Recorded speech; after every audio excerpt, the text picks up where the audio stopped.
My name is Devashish Roy. I'm the Senior Network Analyst at the Indian Cyber Security Solutions, and I welcome you all to this special webinar. And today's topic is understanding Cisco routing tables.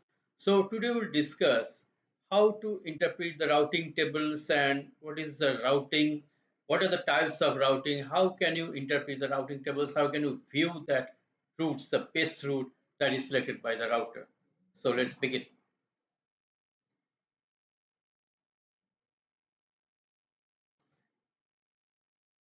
So what is the definition of the routing? What do you mean by the routing?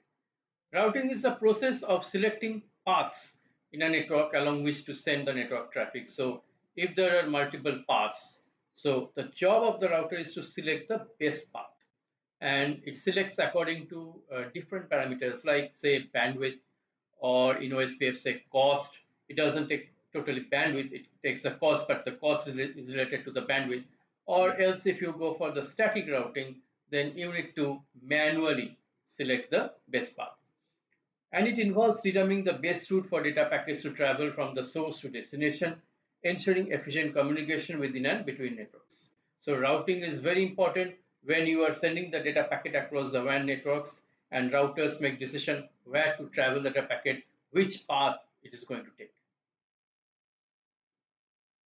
What is the importance of routing in networks? So routing is critical in networking as it manages the data traffic that moves across various network segments. So if you are having a segment, say here in city A and a segment in city B or C, then definitely you need to have some routing policies or routing say patterns there to send your data from the source to destination. And it helps in optimizing the data flow, and it minimizes the latency, means the time period to send the data traffic should be very low, and it maximizes bandwidth utilization. Then additionally, proper routing enhances network stability and reliability of your network resource. Then what are the types of routing protocol you have? There are various types of routing protocols like distance vector, link state, and hybrid. Like distance vector protocol determines the best path based on the distance, means say hop count. Like the RIP, the routing information protocol used to do it. Link state protocols like OSPF, they maintain a complete map of the network, means they have the complete information of the routing database. Every router has a database of the other routers. Like the LSA, the link state advertisements they have, and they store it in the LSDB, link state database. And then you have the hybrid protocols. Now it combines features of both distance vector and link state protocols. Like you can say it is an advanced distance vector protocol, like we say about the EIGRP. Then come to the routing tables. What is a routing table, or the routing information base, RIB, that we say? A routing table is a data structure or a database used by routers to store routes to different network destinations. So there are many destinations, A, B, C, D, different destinations from A to Z, say for example, and the routing table has all the data stored that is pointing to the destination. And it contains information on the network destination, next hop IP address, like the default gateway that we say, and metrics that dictate the path selection. So there can be different metrics that we say as K values, and it also has this K values which actually facilitate the path selection. What are the components of routing table? Now the routing table typically consists of several components like destination network. You should have that in the routing table. It identifies the network address of the destination, next hop, that is the default gateway, next hop address, the IP address of the next router along the path to the destination, and a metric, that is a value that represents the cost or distance to reach the destination, that like the OSPF uses this cost that is related to the bandwidth. Say the EIGRP uses a composite metric, means the bandwidth and delay both. It uses bandwidth by default, but if you want, it can use the delay also. Then how routing tables are built? Routing tables are built through processes such as number one, static configuration by network administrators in the form of the static routing, then the dynamic updates by routing protocols in case of dynamic protocol that exchange information about the network topology, and the discovery processes facilitated by protocols like DHCP or ARP. So if you are using, say for example in PC, So it's performing the address resolution protocol and it's storing the routing updates, the routing tables in its the ARP cache. There also you see that in the PC also you have the routing table. If you give the root print command, say for example in the Windows PC, you will see the routing table. Then routing mechanisms. Now, static versus dynamic routing. I've already told you that there are two types of routing, static and dynamic. Now, static means the manual routing. You have to manually create the routing table, the entire path, and the dynamic routing, actually, it is actually done by the routing protocol, and it allows routers to automatically discover and maintain routes using protocols like the RIP, OSPF, IGIP, BGP, these things. Static routing is simple and it's easy to use and fast. But if the destination networks are too much, then definitely the static routing is not the solution. You have to go for the dynamic routing. Then the default routing is there, default route. Like if you are connected to ISP, say it is used when no specific route to a destination is found. Means you are connected to the ISP, you do not know what are the prefixes there advertised in the ISP or what are the protocols that is running there, so it is unknown. So in that case, you have to go for the default routing. It is often identified as the gateway of the last resort and is particularly useful for directing traffic to unknown networks. Like if you see the routing table, you will see this term very often, gateway of last resort. What does it mean? It means the default routing is not set. Default routes simplify routing configurations and enhance efficiency when connecting to the internet. So you are connecting to the ISP and you are sending the data traffic, definitely you should have the default route. Then routing algorithms, they are the rules or protocols that determine the best path for data packets. Common types include the SPF, the shortest path first, that is used in the OSPF cost calculation, distance vector, rules based on distance metrics and periodic updates from neighbors, like in the case of RIP, routing information protocol, and link state. Each router maintains the state of all links to the network, so they have the complete topology database and providing a complete picture of the path selection process. Then, in case of the Cisco routing, Cisco routers are advanced network devices that are designed to manage and direct data traffic efficiently. And they are having different types of routers, like the iOS based routers. They are having the iOS XE based routers. And Cisco routers are widely used in business environments due to their reliability, security, and scalability. Then Cisco iOS or Internet Operating System is a software used on Cisco routers and switches that establishes and manages network operations, and routing configuration in iOS involves commands that are static and dynamic. And common protocols include the RIP, Routing Information Protocol, OSPA, and the EIGRP, that is the hybrid protocol. Then you can troubleshoot the routing, like the common routing issues arise as the incorrect static routes that prevent data from reaching the destination. Say, for example, you have created a static route incorrectly. You have given some incorrect destination network. Flapping routes caused by unstable link or misconfiguration. So let's say some flapping is causing the instability in the routing update. Say your interface, your serial or Ethernet port is going up and down that way. So that is the flopping. Then routing loops that can lead to excessive traffic and resource exhaustion. So you must implement the QoS policy for that. So what are the tools for troubleshooting? Now ping and trace route you have to use to test connectivity and path. So this trace route, how this data is traveling from source to destination. So these things, and response time, the reply time, you have to verify with the ping.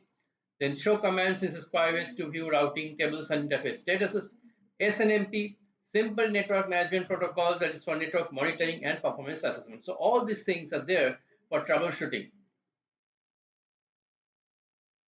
So best practices for efficient routing include regular updating and verifying routing tables to prevent that stale routes or the unused routes. Then utilize route summarization to minimize routing table size and implement redundant paths and failover solutions to actually enhance networks reliability. So all these things we have to do it manually or say automatically with dynamic routing protocols to ensure the efficient routing. So this is about the theoretical thing about the Cisco routing, how to implement the Cisco routing here. And also we can see it in the simulator, that is the Cisco packet tracer. Here you go, and here you can see the different routers are there.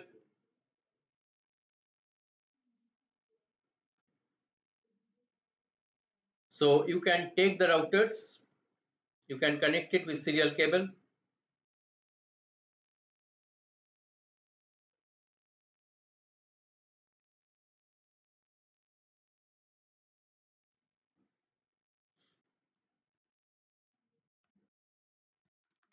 and we can go to the serial interface,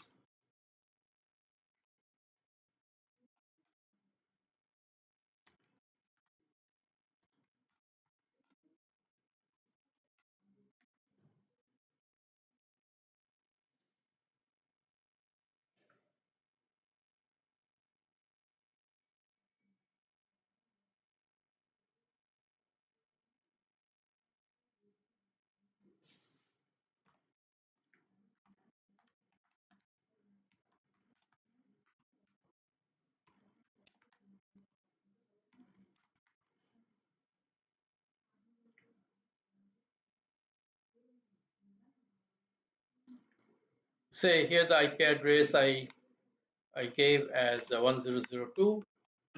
Tishandeep.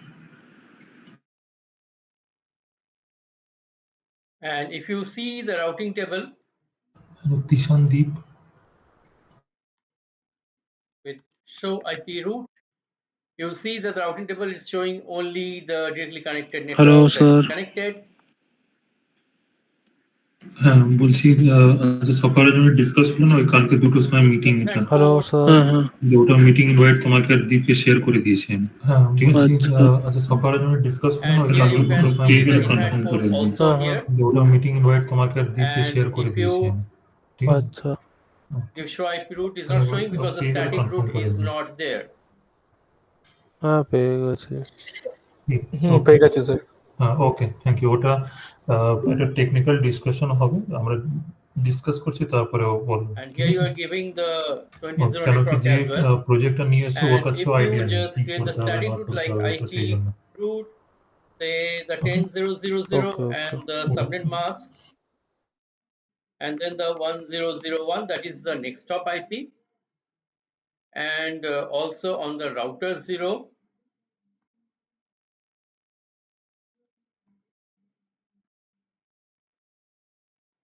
IP route say 20000, the destination network, and the destination network subnet mask, and the next stop IP is 1002, the other serial interface. So now if you see the routing table, you can see this is the static route. Previously it was not showing because only the serial ports were connected. This is the S for the static. You can see that the 20.0 network is connected via 1002, and one is the AD value here, and it AD value or admissive distance, it actually say signifies the reliability of a route, and 0 means it doesn't have any cost. And if you go to the router one similarly, and you give again show IP route, it will show you again the static route, that is to the router 0. So here the routers can perform the routing. They can actually, they can communicate with each other. So 10.0 can communicate with 20.0 and 20.0 to 10.0. So this way you can interpret the routing table. So these are the codes like C for connected, S for static, and you go for the other protocols like D for EIGRP, O for OSPF. So all these protocols can be configured, B for BGP, R for RIP. So any protocols you can configure from this. So these are the things that you have to make sure that you have to just configure this static route this way. And the gateway of last resort is not set. That is also pointing that the default routing is not set. So if you configure the default routing, you can do this way. IP route 0000 means any network, and also 0000 means any subnet mask, and your data should follow through the local S2 by 0 interface that is connected to the this router. And you can see the swipe route, it is pointing towards the destination, say the ISP, and here is the default route you can see, and the CID is also 0 and is directly connected to serial 2 by 0. So the router is thinking that it is directly connected to its serial interface. and S and star mark, that is the candidate default. So this is the default route. So this way, through this codes, you have to identify and you have to interpret the routing table. So this is the way routers actually use to interpret the routing table, to build the routing table, that I've already demonstrated to you theoretically, and I've also shown you practically. And I think that it will be very helpful for you for your the Cisco studies, for CCN and CCNB certifications. And so I hope that you'll be able to configure and manage these routing tables better. And this is very helpful for managing the enterprise networks. So I thank you all for joining and watching this webinar once again. I will come with some new topic next time. Till then, keep studying and bye.